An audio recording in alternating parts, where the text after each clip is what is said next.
ئێمە وەکو دانیشتوانی گەڕەکی مامۆستایان لە چەمچەمان کە پایتەختی شەیدان و ئەنفاڵی کراوان ناسراوە، هەروەها شاری سامانی سروشتی و شوێنی کاری چەندین کۆمپانیای زەبەلاحە.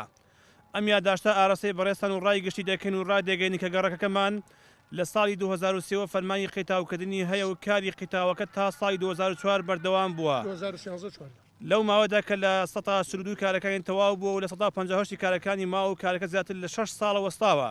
پێش 2014 پرۆژەکەی بۆ دەرچووە ئاوەڕۆ و ڕەسیفەکانی تەواو کرا، بەڵام قیرەکەی بەهۆی قیراین دارایە ئیتر ئەو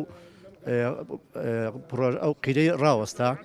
چەند جار لە 2004 تاکە ئێستا چەند جار واژومان کۆ کردووە، سەردانی قایمقامان کردووە، لە ڕێی قایمقامەوە سەردانی تەنە هەتا جێگەری سەرۆکی حکوومەتیش کراوە بۆ ئەوەی کە ئەم پرۆژەیە بکەوێتەوە کار و تەواو بکرێ. ینی 148 ئیشەکانی تەواو بوو ئەوەی کە ماوە ڕاگیراوە. هەندێک گەڕەکەی ینی لە دوای ئێمە دروست بووە، بەڵام خۆشحاڵانە ئێمە پێمان خۆشە ینی پرۆژە بکرێ، بەڵام هینەکە ئێمەیان پەرایز خستووە لە شوێنی کە کراوە، یاخو ئەبینین لە شارەکان پرۆژەی گەورە گەورەی 150 و 100 مەتری لێ دروست دەکرێ، بەڵام تەنها قیرەکەی ماوە. ڕۆژەی قیرتاوکردنی گەڕەکی مامۆسایان لە مانگی 5 ساڵی 2013 دەست بەکار بووە، لەیەکی حوتی 2014 بەداخەوەی قەیرانی دارایەوە ڕایگیراوە.